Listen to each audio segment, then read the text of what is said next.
Hello there and welcome to Bowls 360. So the men's and women's state pairs have just been completed over the last couple of weeks. The state pairs moving for the women, of course, from before Christmas to after Christmas, but they're now both completed. Let's have a look at who the winners were and how they went. Also check out the rankings change as well and see what the latest is. First up, we'll look at the men's. There's the winners there, Blake Nan and Daniel Truella. They had a very, very good tournament. They played the extra game with the alignment and won that as well. Undefeated through all their games. You can see the sectional play there. They beat Ciaran Breslin 23-7, Curry Hayter 23-6, Simpson McMahon 21-13 to progress through the section. They beat Bone Hutchinson 17-8 in the alignment. Then Tennant Thomas 21-10, the toughest game they had against Rhett Butler, Eden Manifest 15-13. Todd Weir, John Carter 15-10 in the quarters. Chris Lander, Ross Cunningham 18-8 in the semi. And the final, they came up against the father-son combination of Ben and Chris Leggett and triumphed in that game 13-10. Well done to Blake and Daniel, of course. So my esteemed colleague Lee, the Lord Such, posed me a question. He said, does that make Daniel Truella our most winningest state events winner? So I told him I'd have a look. And this is how it looks. Indeed he does. Daniel Truella now with 12 state event titles makes him number one in the men's. And you can see the other list there. Dennis Katunich with 11.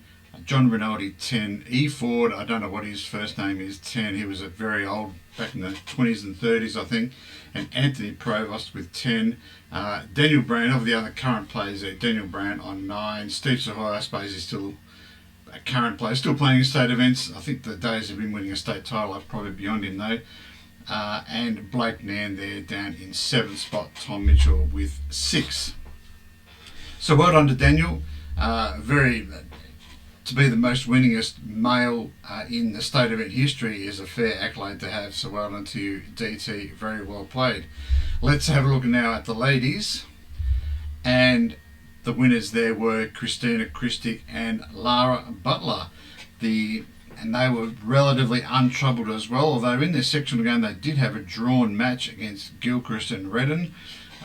Good news for them, even if they'd lost that game by a shot, they still would have progressed through the section on shots. Cameron and Mears, they won 20-11, Miller and Cooper 22-5. In the knockout stages, West and Young 15-9, Davison Waters 16-14, a tight tussle there in the quarters. The Clare Squared team of Ferguson Big 18-9, and in the final it was also a 13-10 scoreline, defeating Sian Saunders and Amanda Masters. And as mentioned on my side, they came from 9-2 down after 11 ends. With 4 ends to play, they just piled on the, or was it 10 ends? They piled on the shots to win by 13-10. So well done to Christina and Lara there. Where does that put them in their state events list?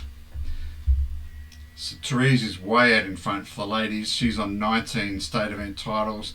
Christina does move to equal second now with Helen Morse on 13 titles, Lee Paletti on 12, Nolan Abbey on 10, and Kerry Anderson 10. Lara Butler moves to 9 wins with that win. Any other current players there? Robin O'Brien there with 6 as well.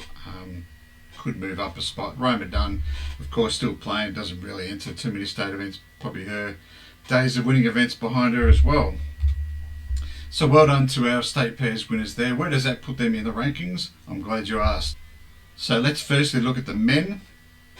The top 4 unchanged after the men's pairs results. You can see in green there for the pairs, Blake and Daniel Truella winning and moving. Well, they didn't move up any, but their ranking score did increase. Warren Holt still a number 1 ranked male there on 96 with a 96 score, still ranked number 1. He did move down, he was 98 or 99 before the event. He did finish in the quarterfinals, so still a good point scorer. Justin Opie 4th, another quarterfinal appearance. For him, Ben Leggett moved up a spot with his runner-up there into 5th. Kyle McElroy is 6th. Maddie Mitchell, Clive Adams, David Goddard moved down a couple of spots in 7th, 8th and 9th, and rounding out the top 10, Scott Walker, who didn't play. I think he's over in England about to compete in the World Bowls event over there, so we wish Scott good luck in that, but he's still in 10th spot. For the ladies,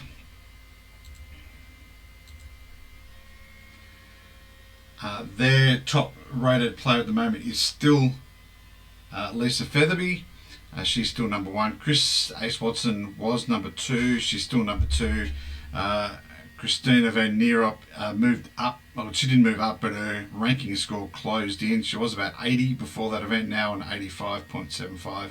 Still in third place, but you think she's won the last two state singles. You'd think Christina will probably go pretty deep in the state singles event there and go pretty close to winning it, so she'll get some more points there. There's a fair gap back to fourth, which is Deb Saunders moving up a spot into fourth. Helen Morse, despite her quarter-final appearance, dropped back a spot into fifth. Linda Warburton sixth. Lara Butler with her win, her points increased, but her ranking didn't, in seventh. Amanda Masters eighth with her runner-up moves up a spot. Lisa Brannan dropped back to spot in ninth, and Lisa Smith rounds out the top 10. So that's it for today. Thank you all once again for tuning in for the State Pairs event. I should be back on Friday with Lee and the Lord Such. We'll do the Premier League preview as normal on a Friday afternoon. Until that time, we'll see you later. Bye.